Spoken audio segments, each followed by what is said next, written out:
Start कर दीजिए ma'am. Okay sir.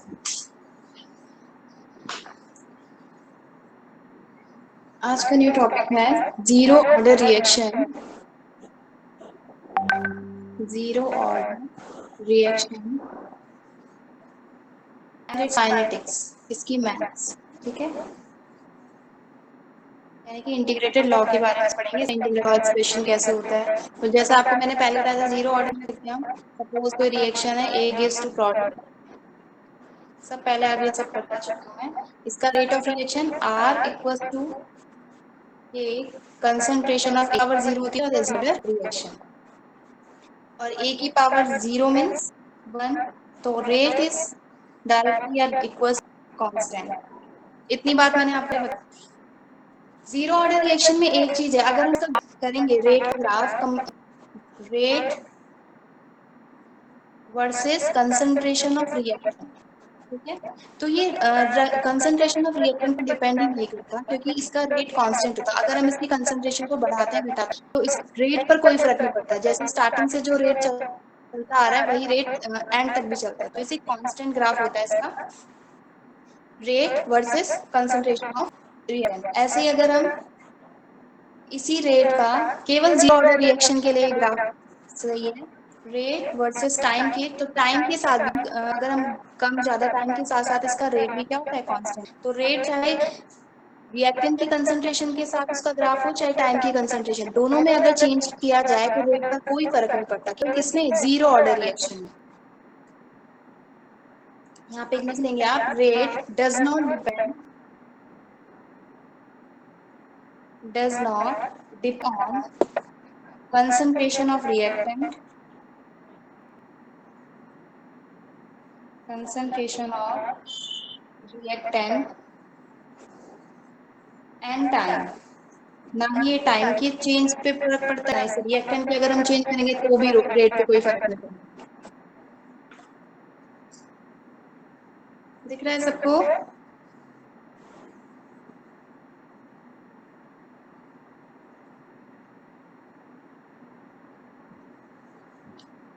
Rate जो है रिएक्टेंट की कंसंट्रेशन अगर बढ़ाते हैं तो रेट का कांस्टेंट, कोई फर्क नहीं। टाइम बढ़ाएंगे, टाइम अगर जैसे जैसे टाइम हो रहा है, प्रोडक्ट फॉर्म हो रहा है, रिएक्टेंट कम हो रहा है, तो रेट कोई फर्क नहीं पड़ता। वही है, रिएक्टेंट की कंसंट्रेशन और टाइम के साथ रेट पर कोई फर्क नहीं, कांस्टेंट। यहाँ पे देख भी रहे हैं आप, आर इक्वल टू के, यानी कि आर जो है कांस्टेंट है। मैम बीच बीच में जरा बच्चों से पूछ भी लेना, फीड ले लेना कि क्या आप समझ में आ रहा है कि ना। ठीक है सर, ठीक है। इतना मैं आपको, हेलो, यस मैम। अभी ठीक है? इतना है समझ में आपको? Yes ma'am. Yes ma'am. ये तो आपका सब पिछला ही था। जीरो ऑर्डर रिएक्शन मैंने पहले आपको बता दिया कि जिसकी पावर जीरो होती है, जिसकी मतलब जिसका रेट जो है वो रिएक्टेंट की कंसंट्रेशन पर डिपेंड ही ना करे, वो कांस्टेंट के इक्वल टू हो जाता है। बट यहाँ पे नई चीज क्या पढ़ने वाली है, इंटीग्रेटेड रेट लॉ कैसे डालते हैं।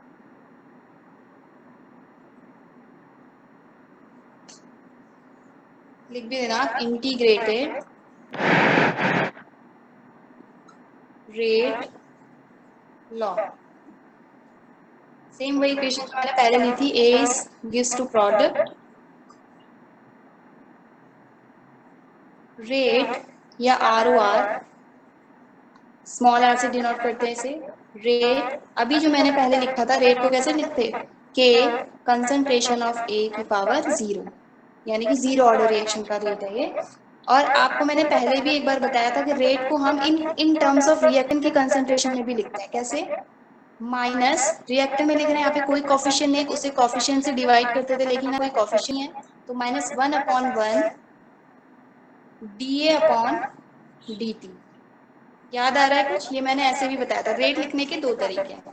अब देख रहे हैं, अब ये दोनों एक दूसरे के सेम है, तो हम एक दूसरे के इसको रख सकते हैं। तो minus 1/1 d A upon D T equals to के A naught. We know that concentration of A naught equals to 1। अगर ए नॉट होती है तो इट मीन्स उसकी क्या है, वैल्यू 1 है। Minus D A upon D T equals to K on integration, जब हम इंटीग्रेशन लेंगे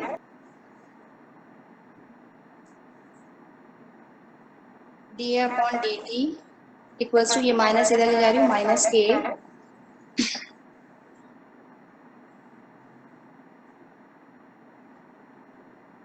डी ए अपॉन माइनस और डी टी इधर मल्टीप्लाई हो, माइनस के डी टी।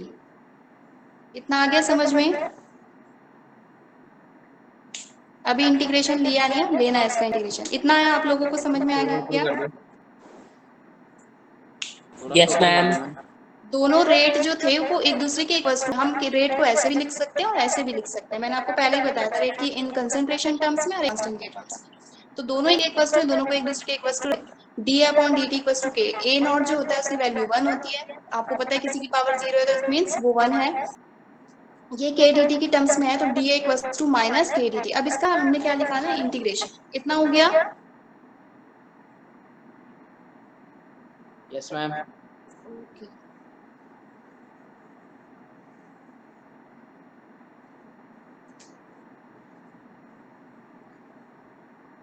हमारा लास्ट था D A equals to minus K D T, यही था।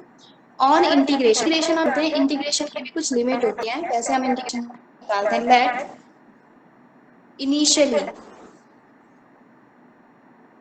इनिशियली जब टी की वैल्यू जो थी, मतलब टी की जो है टाइम वो 0 था, तो हमारी कंसंट्रेशन ऑफ ए क्या था?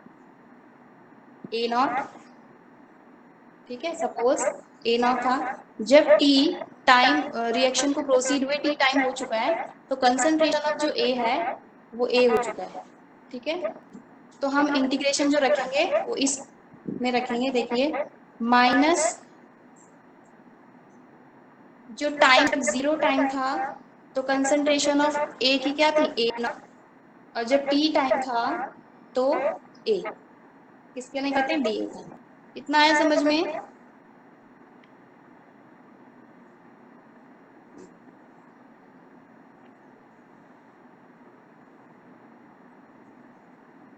इंटीग्रेशन निकालेंगे तो ए माइनस ए 0 इंटीग्रेशन बार इक्वल्स टू माइनस कांस्टेंट के बाहर आ जाएगा के टी माइनस 0।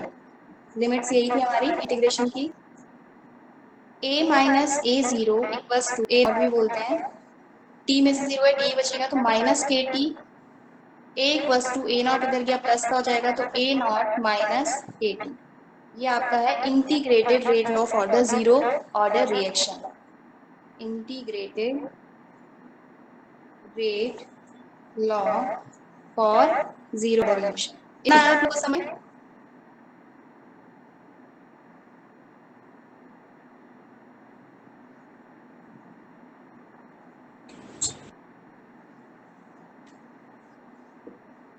मैम एक बार इंटीग्रेशन से दोबारा समझा दीजिए। इंटीग्रेशन मैथ्स में आप लोगों ने इंटीग्रेशन पढ़ा होगा, अगर मैथ्स वाले हो तो।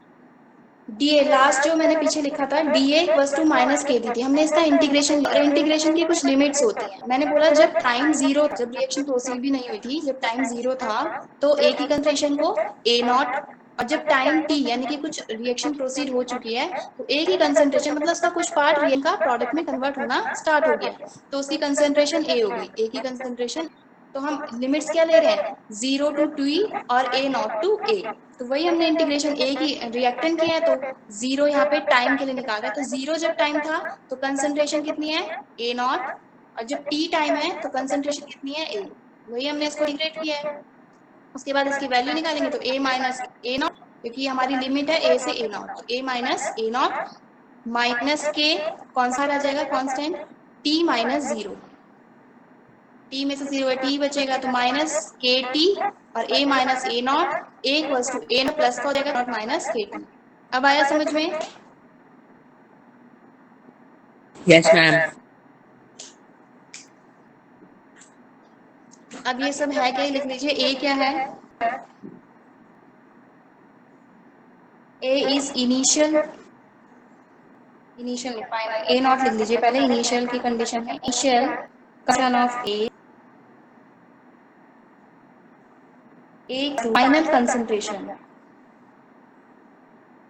concentration of A any time, किसी टाइम t पर, at any टाइम दिया था t, उस पर final concentration k equals to, आपको पता है पढ़ते आ रहे हैं, k है रेट कांस्टेंट या velocity constant, t equals to time in which concentration changes from, वो टाइम है जिसमें कंसंट्रेशन चेंज हो रही है from A naught to A, from A naught to A. कितना है समझ में आप लोगों को? Yes ma'am. ओके, हो गया, रब कर दूं? ए जो है वो फाइनल कंसंट्रेशन पे at any time t, A naught is the initial concentration of A and k is the rate constant and t is the time in which the changes from A naught to A. हो गया? हो गया ma'am.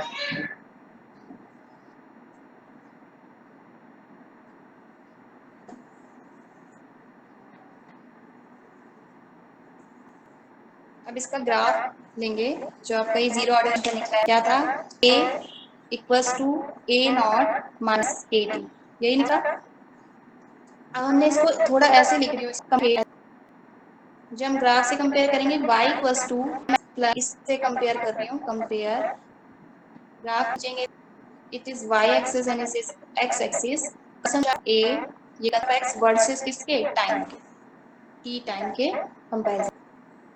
अब देखिए यहाँ पर ए naught concentration reactant, suppose जब reaction start होगी तो यहाँ पर माइनस के आ रहा है, जो है माइनस के, तो माइनस के जो होता है यानी नेगेटिव वैल्यू वाई एक्सिस, तो हमारा जो ग्राफ होगा वो कैसा होगा? लीनियर, ठीक है, थीटा विल बी दिस।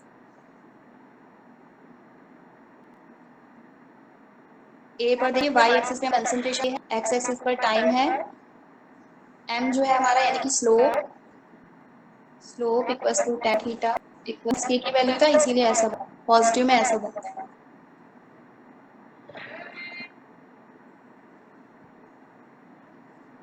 इतना है समझ में?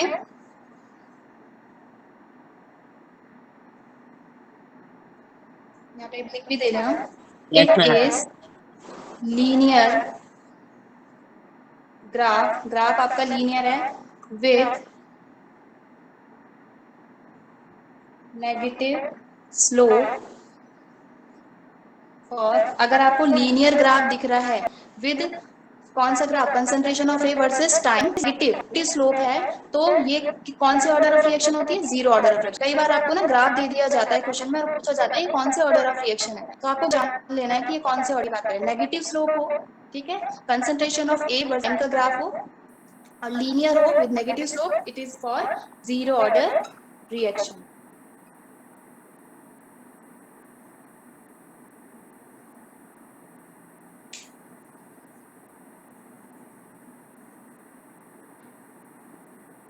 हो गया इतना?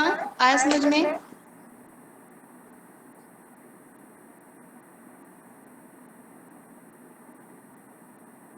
मेनली आपको ये फॉर्मूला याद होना चाहिए, क्योंकि इससे आपके न्यूमेरिकल्स निकलने होंगे, न्यूमेरिकल सॉल्व इसी से होगा। हो गया?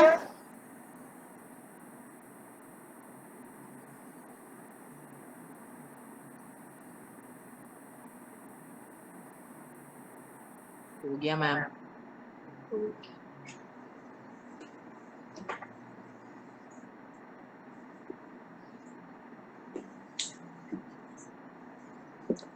हाफ लाइफ ऑफ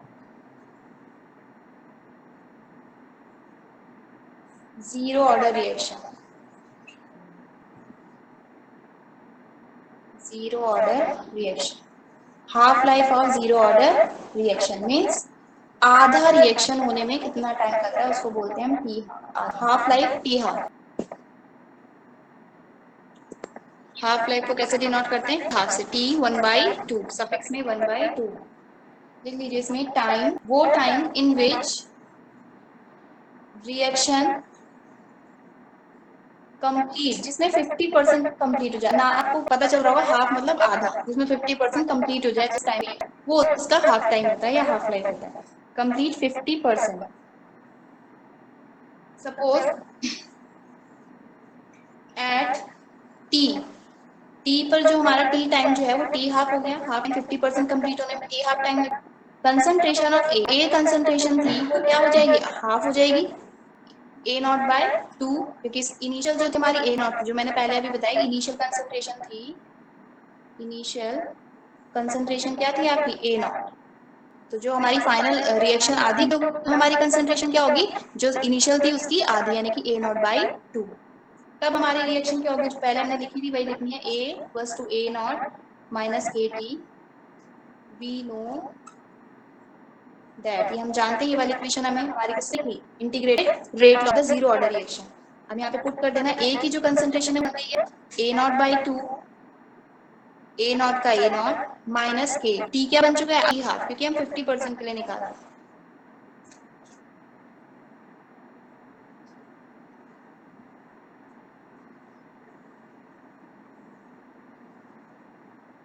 के T half equals to, hello ma'am, yes ma'am ऊपर का नहीं लिखा भी। ओके।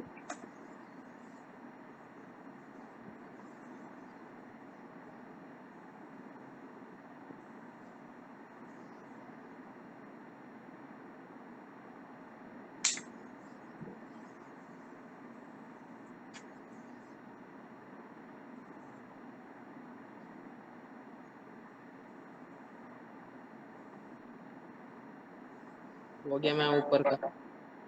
हो गया, K T half equals to A naught by 2 and T half equals to A naught by 2 की। ये आपका हाफ लाइफ होता है जीरो ऑर्डर रिएक्शन। अगर हाफ लाइफ पीरियड आपको निकालना चाहता है तो आपको ये फॉर्मूला लर्न होना चाहिए, ए नॉट बाय 2 की।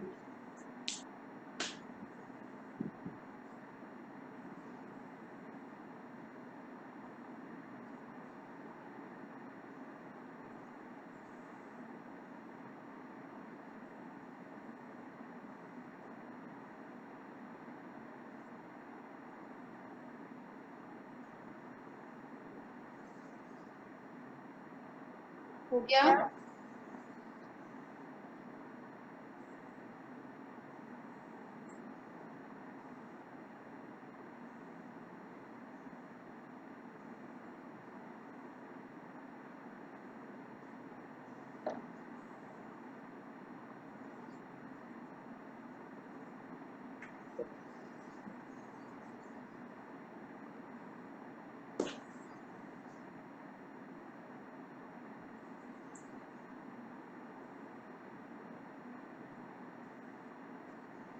हो गया इतना। Yes ma'am.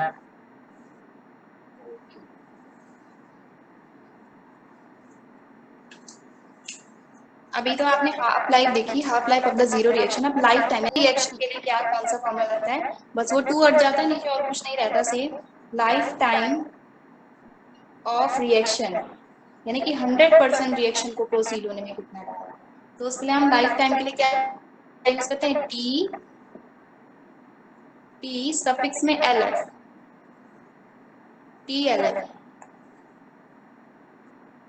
Time in which 100% reaction complete, वो टाइम जिस पर 100% रिएक्शन कंप्लीट हो जाता है। वैसे केवल जीरो ऑर्डर रिएक्शन के केस में ही है सभी 100% रिएक्शन कंप्लीट होता है, बाकी फर्स्ट ऑर्डर सेकंड ऑर्डर कभी 100% कंप्लीट नहीं होती, नियरेस्ट टू 100% हो जाती है बट 100% नहीं हो पाती, क्योंकि जीरो ऑर्डर रिएक्शन में जो हमारा रेट वो कांस्टेंट हो जाता है, इसलिए हम इसे बोलते हैं ये 100% रिएक्शन कंप्लीट हो चुकी है। एट इसमें क्या होगा, T equals to T time पर टीएलएफ, अगर हम लाइफ टाइम ऑफ रिएक्शन निकालें तो टीएलएफ, ए की कंसंट्रेशन कितनी हो जाएगी, कंप्लीट हो जाएगी रिएक्शन। सपोज हमारा रिएक्टेंट था ए नॉट, टीएलएफ पूरी कंप्लीट हो गई हमारी रिएक्शन, ठीक है, टीएलएफ टाइम लग रहा है, तो रिएक्टेंट कितना बचेगा, हेलो, कोई बताएगा कितना बचेगा रिएक्टेंट? कंप्लीट हो गई है पूरी रिएक्शन। मैम 0 बचेगा, रिएक्टेंट बचेगा ही नहीं जब कंप्लीट हो गई। हाँ, जब रिएक्शन कंप्लीट हो रही है तो रिएक्टेंट कितना होगा? 0। तो वही मैंने लिखा है, कंसंट्रेशन ऑफ रिएक्टेंट इज 0। तो जो हमने पहले रिएक्शन लिखी थी उसी को फिर से लिखेंगे। A इक्वल्स A0 थी माइनस KT, जो हमने पहले लिखा है उसी में हमने फिक्स करनी है। A इक्वल्स टू हमारी A की कंसंट्रेशन, वो कंप्लीट रिएक्शन होने के बाद 0 हो जाएगी, तो यहाँ पे 0 equals to A0 minus K, T की जगह TLF। तो TLF की वैल्यू क्या होगी? TLF equals to A0 upon K। वहां पर T हाफ निकला क्या था? A0 अपॉन 2K, बस इतना सा डिफरेंस।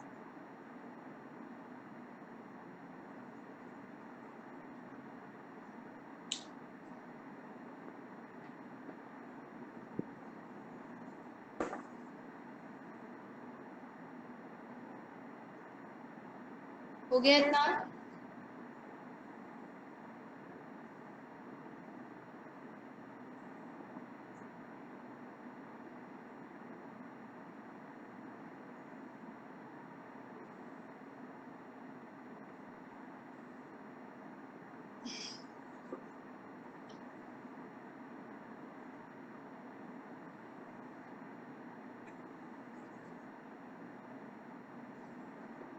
हो गया होगा इतना तो? इतना आ गया समझ में? जीरो ऑर्डर रिएक्शन, यहाँ पे अपना इंटीग्रेशन रेट लॉ मैंने बता दिया, उसका हाफ लाइफ बता दिया, उसका फुल लाइफ बता दिया, लाइफ टाइम का। इतने में से किसी को कुछ पूछना है जीरो ऑर्डर रिएक्शन में से पूछ लीजिए, क्योंकि इसके बाद मैं फर्स्ट ऑर्डर का इंटीग्रेशन रेट लॉ बता रही हूँ। पूछना है कुछ जिसमें ना इतने में ना आया समझ में? No ma'am. ओके, नेक्स्ट है आपका first order reaction with kinetics या फिर इंटीग्रेटेड रेट लॉ। इसमें आपका लॉग आ जाता है, बस पहचाननी आपको यही है, फर्स्ट ऑर्डर में लॉग आ जाता है, जबकि आपका जीरो ऑर्डर में ऐसा लॉग का कोई केस ही नहीं था।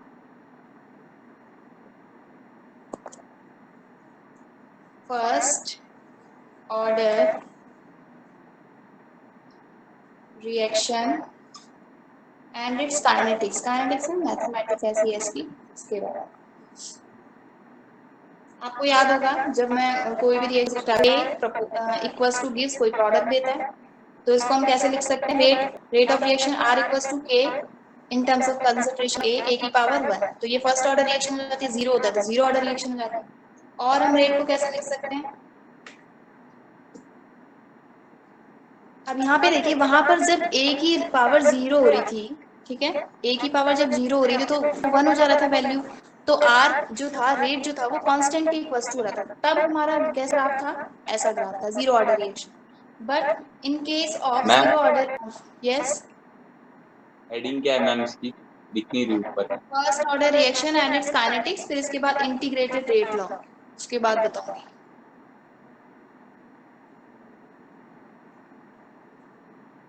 ठीक है,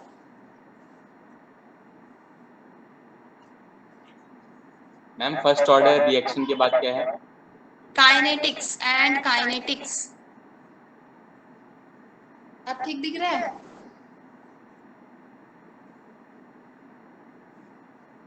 यस मैम, ठीक है। सपोज कोई रिएक्शन है, A gives टू प्रोडक्ट, ठीक है, तो हम रेट कैसे लिखते हैं उसका? R equals to K concentration of A की पावर 1। फर्स्ट ऑर्डर रिएक्शन के लिए 1 लगाते हैं और जीरो ऑर्डर रिएक्शन के लिए 0 लगाते हैं। जब हमने ग्राफ जीरो ऑर्डर रिएक्शन का बनाया था, तो वहां पर हमारा A की पावर 0 हो रहा था, तो हम उसे 1 कह दे रहे थे, और R जो था हमारा रेट, वो कांस्टेंट के बराबर आ जा रहा था। हम कैसा ग्राफ बना रहे थे? ऐसा ग्राफ, कांस्टेंट ग्राफ, कि जो रेट है वो कंसंट्रेशन ए के टर्म्स में कांस्टेंट होता है। But in case of first order, हम यहाँ फर्स्ट ऑर्डर की बात करें, तो फर्स्ट ऑर्डर पे जो हम ग्राफ बनाएंगे, रेट वर्सेस कंसंट्रेशन ऑफ ए, ठीक है, जैसे जैसे कंसंट्रेशन ऑफ ए होगा, इंक्रीज करेगा, तो हमारा रेट भी इंक्रीज करेगा। बट ऑर्डर रिएक्शन में ऐसा नहीं होता। उसमें अगर हम कंसंट्रेशन ऑफ रिएक्टेंट बढ़ाते भी हैं, तो भी रेट जो है वो सेम ही रहता है, जो पहले था बाद में रहता है। लेकिन फर्स्ट ऑर्डर में ऐसा नहीं होता। फर्स्ट ऑर्डर में जैसे जैसे हम रिएक्टेंट की कंसंट्रेशन बढ़ाएंगे, तो रेट भी बढ़ेगा। तो ग्राफ इसका होगा ऐसे, रेट वर्सेस कंसंट्रेशन ऑफ ए। ऐसे ही टाइम के साथ भी इसका वैसे ही रेट ग्राफ होगा, टी टाइम के साथ, इस तरीके का। जैसे जैसे टाइम बढ़ेगा, हमारा रेट भी क्या होगा? इंक्रीज करेगा। इतना है समझ में? इसके बाद हम इंटीग्रेटेड रेट लॉ की बात करेंगे।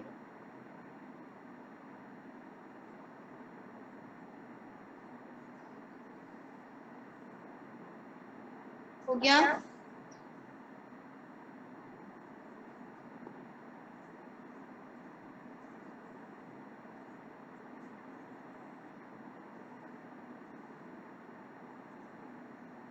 हेलो,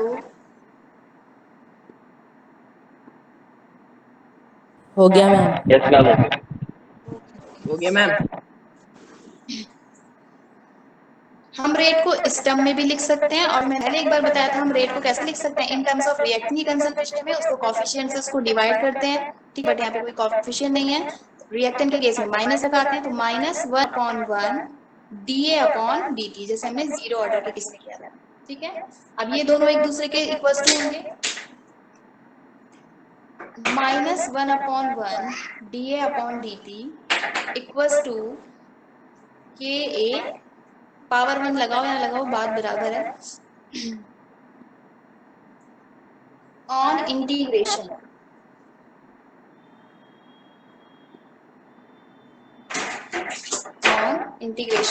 इंटीग्रेशन में क्या कर रही हूँ, डी अपॉन, ये कंसंट्रेशन जो टर्म है यहाँ पे ले आ रही है क्योंकि ये सेम है, एक ही कंसंट्रेशन ऑफ रिएक्टेंट की बात हो रही है, और के D T minus K D T, integration देंगे, वही लिमिट्स है सेम जो लिमिट हमने पहले ली थी जीरो ऑर्डर रिएक्शन में, limits at T equals to zero, zero time पर रिएक्टेंट की कंसंट्रेशन ए नॉट इनिशियली, यहाँ पे लिख भी देना इनिशियली, एट टी टाइम पर, T equals to T time है, तब concentration of A equals to A, remaining बचता है इतना रिएक्शन के बाद, ये जो है पूरी नहीं होती कंप्लीट रिएक्शन, इट रिमेनिंग जो ए है इतना प्रोसीड हो चुका है।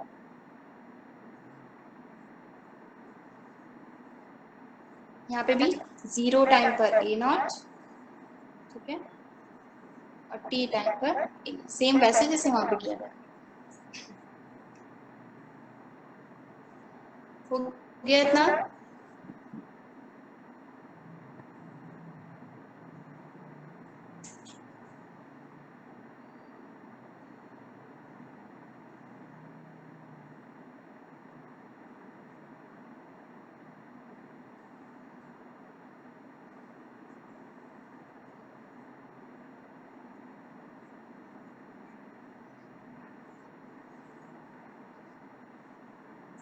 हो गया?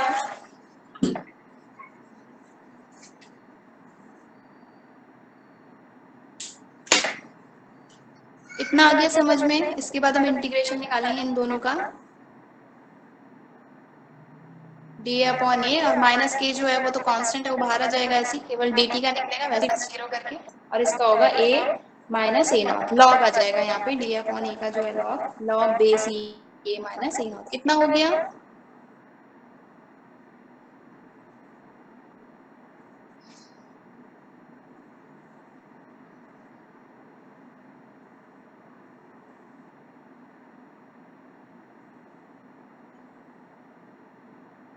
हो गया मैम।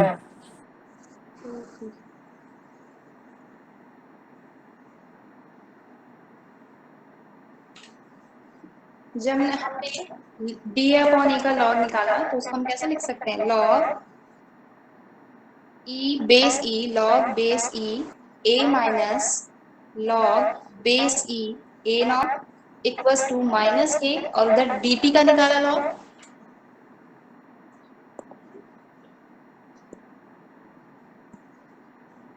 डी का इंटीग्रेशन करा, उसका आया t minus zero, log e A, इसको इधर ले जाएंगे क्या हो जाएगा प्लस में, लॉग बे minus t minus zero t होगा A t, this is integration rate log expression of the first order reaction, integrated rate log of first order, ये फर्स्ट ऑर्डर के लिए इंटीग्रेटेड रेट लॉग है। इसके बाद अब इसको बेस 10 में कन्वर्ट कर रहे हैं, ठीक है, आपको पता है जब बेस ही बेस 10 में कन्वर्ट होता है तो क्या होता है, इक्वल्स टू 2.303, पता है ना ये तो आपको, 2.303 लॉग बेस 10 x, तो सेम इसमें भी करेंगे 2.303 log base 10a equals to 2.303 log base 10 a naught minus kt। अब इसको 2.303 से डिवाइड कर रही हूँ ताकि ये कैंसिल आउट हो जाए। डिवाइड बाय 2.303 डिवाइड करेंगे कितना आएगा, लॉग कैंसिल हो जाएगा, ये log base 10a equals to, ये भी कैंसिल हो जाएगा, लॉग बेस 10a नॉट माइनस kt अपॉन 2.303। ये भी आपका integration rate law of the first order. Mainly आप ये देखेंगे अपने बुक में, ये वाला कम देखेंगे क्योंकि बेस 10 ज्यादा यूज करते हैं, बेस ही कम है। इतना आया समझ में आप लोगों को?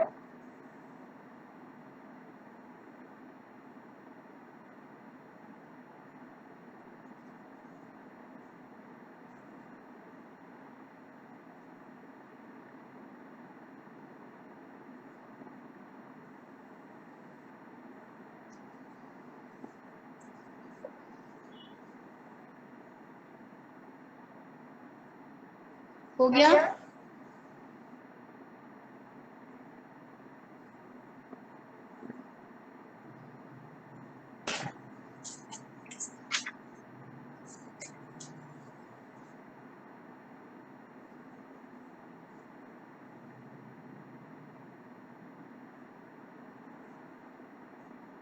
एग्जाम में आपका मोस्टली जीरो या फर्स्ट ऑर्डर में से एक आ जाता है, सेकंड के चांस कम होते हैं, but zero and first is important. हो गया?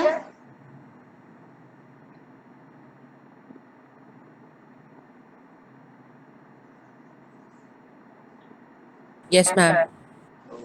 कुछ पूछना तो नहीं है इतने में? No ma'am.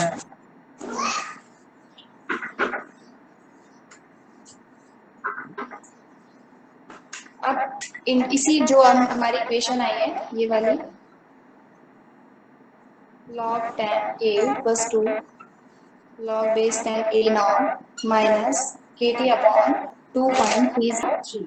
इसका हम ग्राफ खींचेंगे, log of concentration of A जैसे हमने उसका करा था, log base 10a axis x axis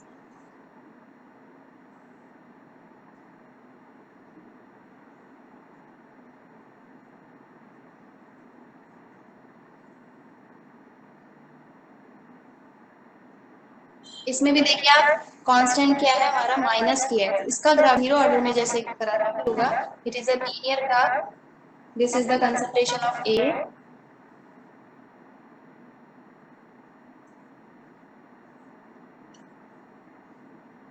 log A naught,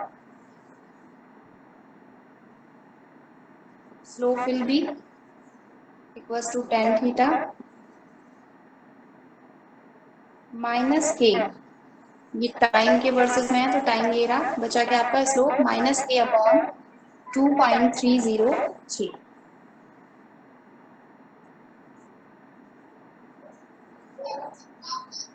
आपको पता है इसे किससे कंपेयर करते हैं, y, इसे मैंने इधर लिख दिया इसलिए c इधर लिख रही हूँ, c प्लस mx, इससे कंपेयर करते हैं इसको। It is linear graph between log base 10a versus time is the first order reaction। अब आप बोलेंगे मैम वहाँ पे भी ऐसी था यहाँ पे भी ऐसी है, पहचानेंगे कैसे फर्स्ट ऑर्डर है जीरो ऑर्डर? वहाँ पे याद रखना आपको कंसंट्रेशन ऑफ A था, log base 10a नहीं था। जब log base 10a का ग्राफ आपको टाइम के साथ आपको ग्राफ दिखेगा विद लीनियर, ठीक है, with linear graph with negative value of rate constant, it is the first order reaction. अगर वहाँ पे केवल वहाँ पे कंसंट्रेशन ऑफ रिएक्टेंट हो वर्सेस टाइम के बीच में ग्राफ और नेगेटिव रेट कांस्टेंट स्लोप हो तो आपका जीरो ऑर्डर रिएक्शन होता है, बट ये वाला आपका फर्स्ट ऑर्डर रिएक्शन।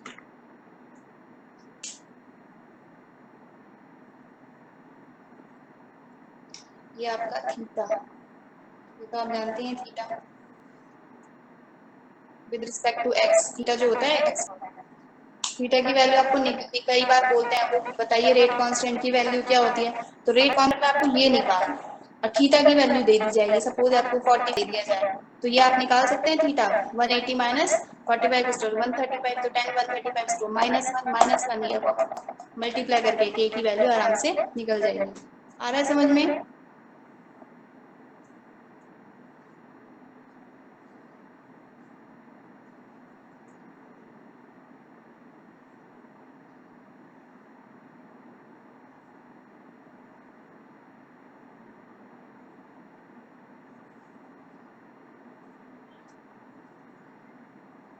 हो गया?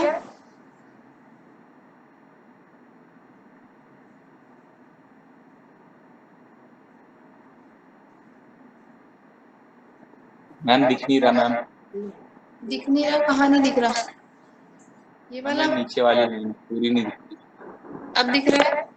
ये यहाँ मार्कर भी चल रहा है। It is linear graph between log 10a versus time is the first order reaction।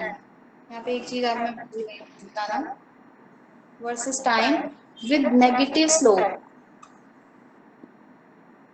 अगर नेगेटिव स्लोप होगा तब वो is the first order reaction. First order reaction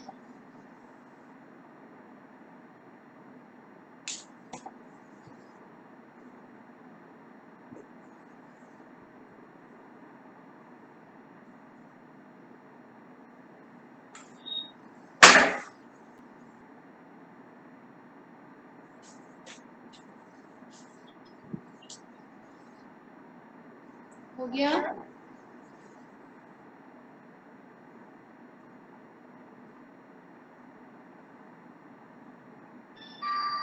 yes ma'am, हो गया।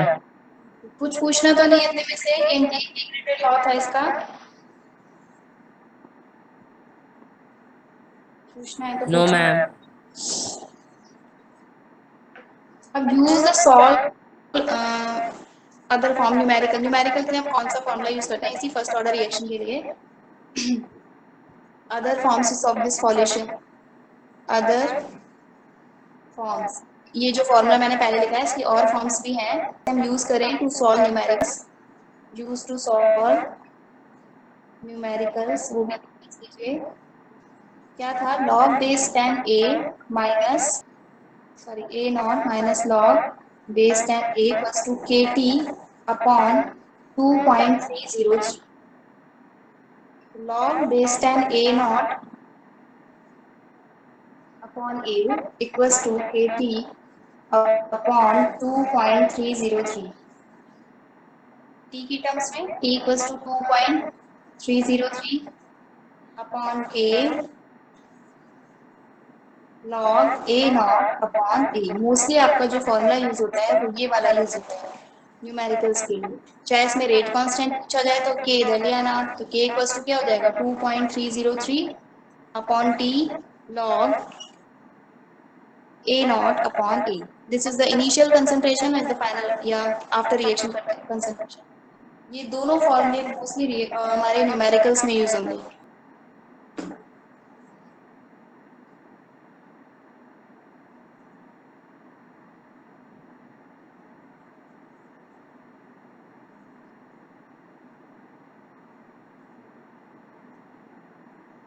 कितना हो गया? नो मैम अभी नहीं।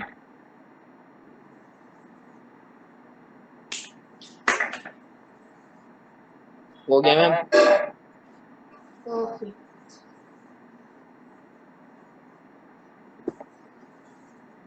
इसका एक और फॉर्म है इसी का बेस 10 बेस ई के यूज में, ठीक है। लॉग जैसे हमने 10 में कन्वर्ट कर दिया था ना, बट इसे हम 10 लिखेंगे।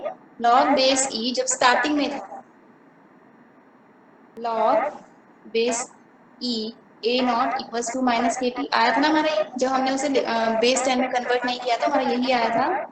इससे भी फॉर्मूले कई बार आते हैं, तो log base E A upon A naught, हम इसको ऐसे लिख सकते हैं A upon A naught, minus में तो नीचे आ जाएगा इक्वल्स टू माइनस के टी, लॉग हटाते हैं तो log A upon A naught e की पावर माइनस के टी।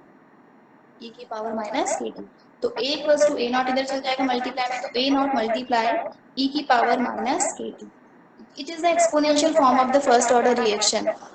कैसी फॉर्म है? Exponential form. ये कई बार आपका ऑब्जेक्टिव टाइप क्वेश्चन में आया है कि ये कौन सी रिएक्शन के लिए है, ये फर्स्ट ऑर्डर रिएक्शन।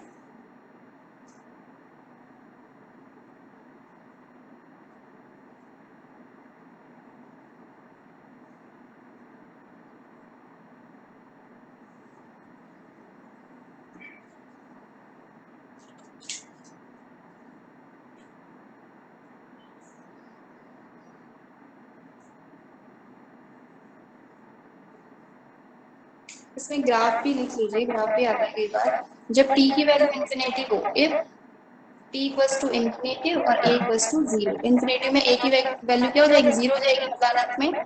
जब बिल्कुल रिएक्शन प्रोसेस खत्म हो जाएगी तो a की वैल्यू रिएक्टेंट ऑफ कंसंट्रेशन है जो रिएक्टेंट वो 0 हो जाएगा। तो इसका जब हम ग्राफ लगाएंगे कंसंट्रेशन ऑफ a यानी कि रिएक्टेंट विद टाइम, टाइम क्या है? इंफिनिटी। तो a not, this is a not exponential infinity में आ जाता है, तो a की वैल्यू यानी कि 0 हो जाएगा। तो a equals to a naught e minus के t. This is the exponential form of this graph. The graph of the graph of the concentration of reactant versus time is exponential.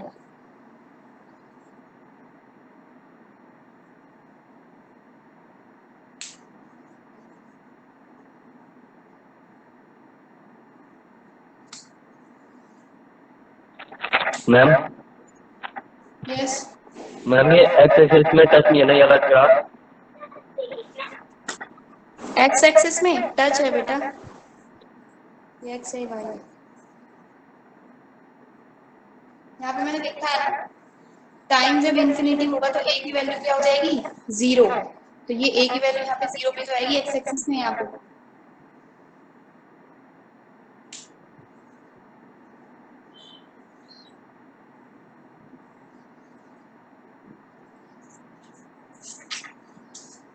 कितना हो गया?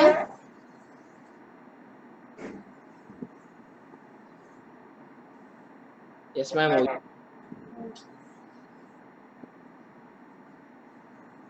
अबे half life of first order reaction, जैसे हमने 0 order का half life निकाला था वैसे ही फर्स्ट ऑर्डर का half life of first order reaction. Half life को हम किससे डिनोट करते हैं? T halves.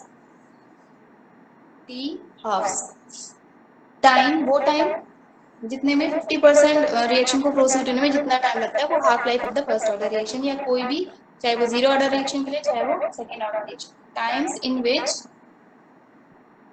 Reaction complete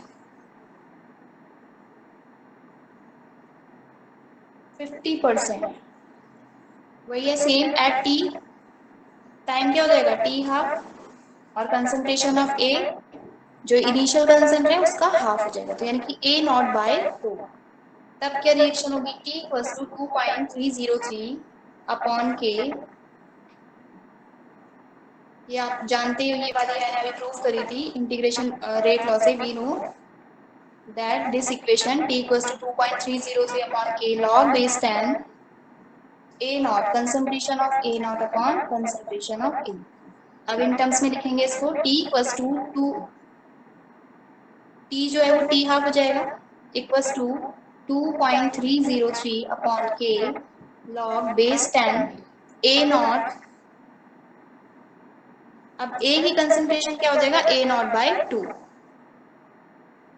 A naught by 2, A naught से A naught cancel, t half equals to 2.303 k log base 10 2।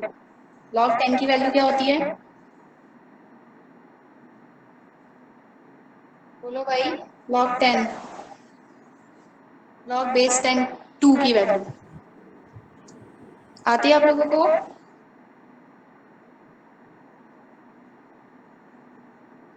Hello,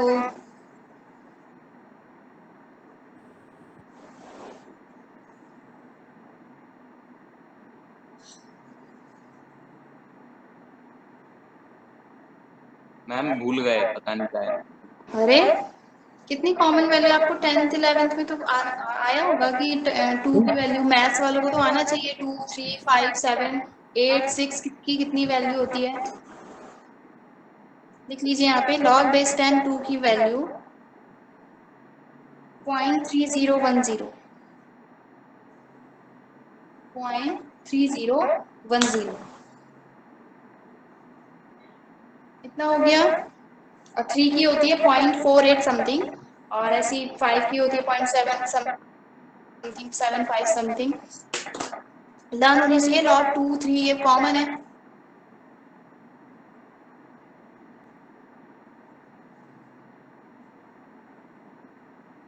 हो गया इतना?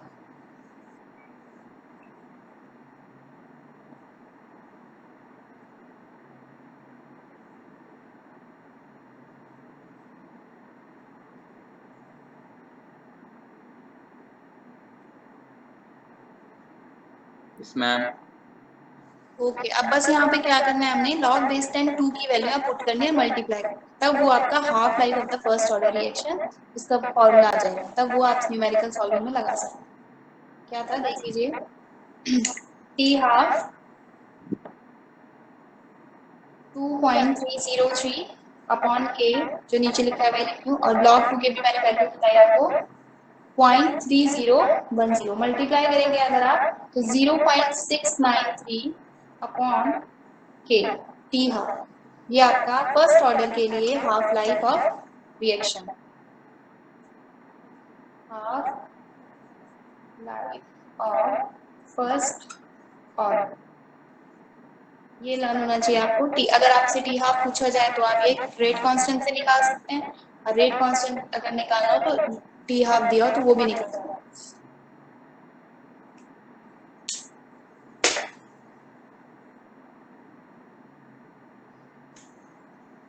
हो गया इतना?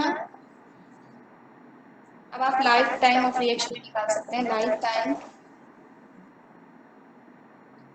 रिएक्शन जिसे हम डिनोट करते थे TLF से, केवल जीरो ऑर्डर रिएक्शन है जो 100% कंप्लीट होती है, बट फर्स्ट ऑर्डर और कोई भी रिएक्शन ऐसी नहीं है जो 100% कंप्लीट हो जाए। नियरेस्ट 100% हो सकते हैं, 99.9 99.8 हो सकती है, बट हर सारी रिएक्शन नहीं। तो लिख लीजिए, टाइम इन विच फिर भी हम बोलते हैं कि 100% कंप्लीट हो गई है reaction, complete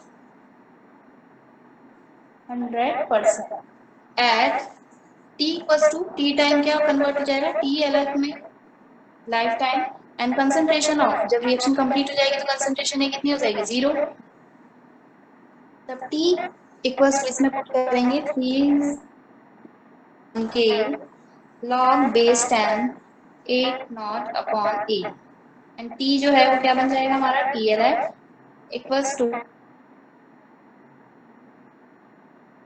A log base 10 A naught upon A means concentration of A क्या हो जाएगी, 0।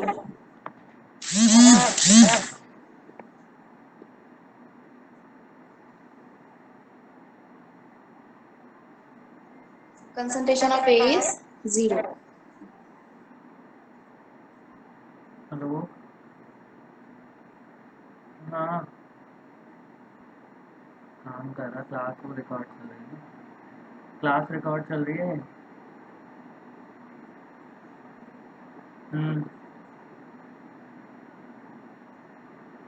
ऑफिस की चाबी, हाँ हाँ हाँ, कितना हो गया, टी हाफ, जब इसकी वैल्यू 0 हो जाएगी T R equals to infinitive, infinitive माना जाता है इस रिएक्शन को।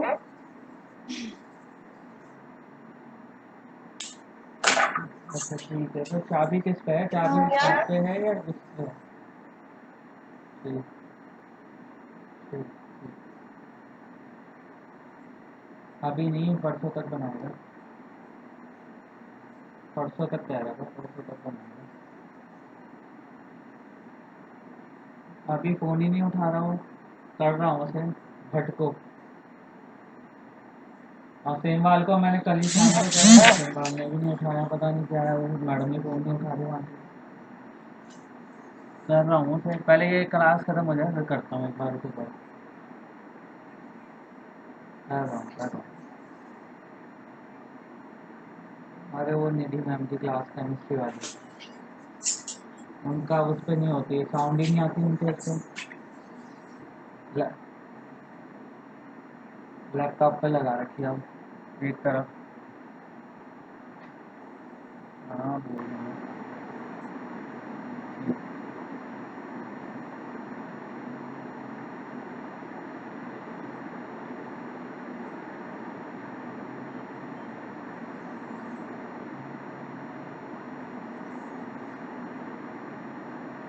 मैम ये TLF इक्वल्स टू इन्फिनिटी है। यस, मैम TLF इन्फिनिटी आएगा इसका मतलब। हाँ बस इतना ही है मैम, ये नहीं। Life time reaction. हो गया इतना। अब एक क्वेश्चन आपको इसी की बेसिक बता रही हूँ कैसे आपके क्वेश्चन आएंगे बोर्ड में।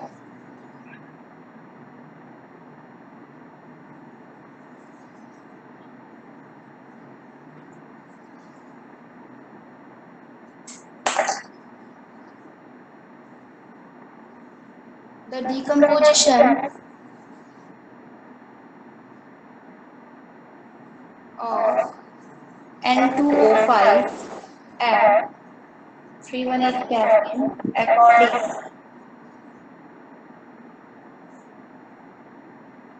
according to the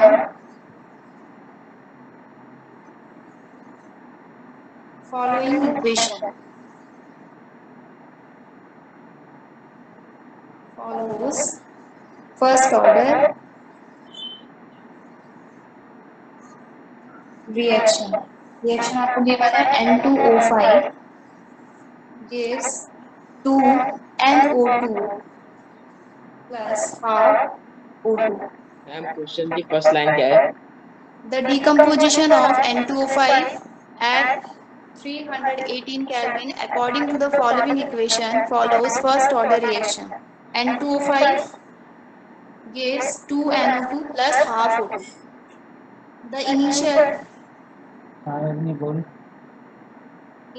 concentration हाँ अभी पहले ले लूँ चाबी तब बताता हूँ थोड़ी देर में। of N2O5 यानी N2O5 जब रिएक्शन स्टार्ट हुई थी चाबी तब लेने इसकी जाऊँगा भाई कंसंट्रेशन अभी। कितनी थी N2O5 की was 1.24 मैं स्कूल की into तरफ 10 जा की रहा power -2 mole litre and that after 60 minute यानी 60 मिनट के बाद रिएक्शन जो इनिशियल कंसंट्रेशन थी N2O5 की 1.24 into 10 की पावर -2 थी जब रिएक्शन स्टार्ट हुई थी। फिर 60 मिनट के बाद इसकी कंसंट्रेशन डिकम्पोज होने के बाद कितनी हो गई 0.20 into 10 की power -2 mole litre inverse. Calculate the rate constant of the reaction.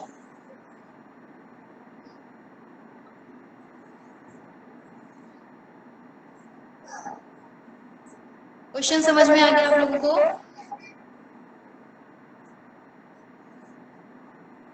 Hello,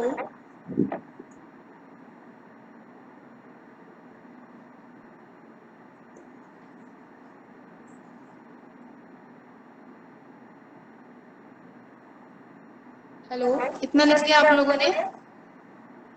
yes ma'am. अब देखिए Yes, फर्स्ट ma'am. क्या हुआ? डिकम्पोजिशन ऑफ लिख लिया मैम। N2O5 हो गया 318 kelvin according to following equation. ये आपको पहले से उन्होंने बता दिया, ये फर्स्ट फॉर्मूले जो है इसमें पुट करने हैं, देखना है कौन सा लगेगा कौन सा नहीं। आपको मैंने बहुत सारे लिखाए हैं। द इनिशियल कंसंट्रेशन आप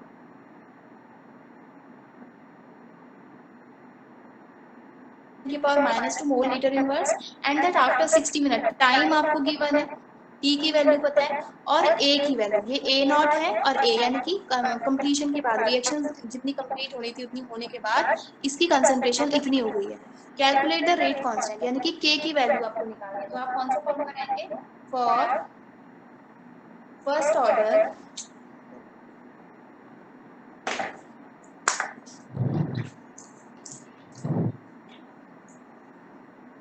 कौन सा फॉर्मूला लगाएंगे बताइए जल्दी से, बोलो जल्दी से। K equals to 2.303 upon T log A naught upon A. Very good, यही वाला लगाना है, ठीक है। For a first order reaction ऐसे ही क्वेश्चन आने हैं आपके। K equals to 2.303 upon T log A naught upon A। यहाँ पे आप लिख भी दीजिए गिवन क्या है, A नॉट आपकी वैल्यू क्या है, A not of N2O5 1.24 into 10 की power -2। A means after 60 minute 0.20 into 10 की पावर -2। टाइम T की वैल्यू आपको है 60 मिनट। फॉर्मूले में पता है K equals to 2.3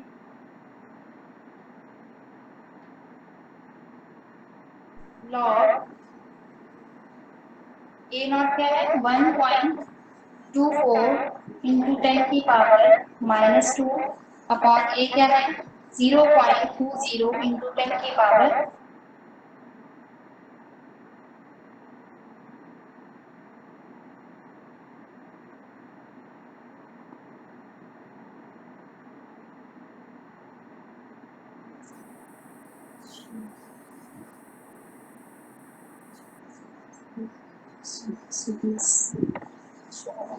six point two है, ठीक है। लॉग 6.2 2.303 अपॉन 60 लॉग 6.2 की वैल्यू आएगी 0.7924। मैडम कितना समय रह गया है? बस सर 2 मिनट ही होने वाला है कंप्लीट होने। हाँ, क्योंकि मैं जाने वाला हूँ ना, इसलिए बोल रहा हूँ। सर हो गया बस इसका आंसर, निकाल लोगे आप लोग इसका आंसर? सब कुछ कर दिया, मल्टीप्लाई कीजिए रेट कांस्टेंट की वैल्यू आ जाएगी, कर लोगे? Yes मैम कर लेंगे। इतना आ गया ना समझ में कैसे रखा है वैल्यूज को? Yes ma'am. लिख भी दीजिए, कर लेना कैसे आएगा इसका आंसर बता देती हूँ। 0.0304 मिनट इनवर्स। मिनट इनवर्स क्यों आएगा? क्योंकि फर्स्ट ऑर्डर रिएक्शन है, फर्स्ट ऑर्डर रिएक्शन का जो आपने यूनिट देखी होगी वो सेकंड इनवर्स होती है, बट हमने टाइम को सेकंड में कन्वर्ट नहीं किया तो इसलिए मिनट इनवर्स में ही रहने देना। अगर वो पूछते कि हमें किसमें चाहिए सेकंड इनवर्स में, तो इसे हमें सेकंड में कन्वर्ट करना पड़ता, तो हमने इसे मिनट इनवर्स में ही रहने दिया, ठीक है। आगे समझ में?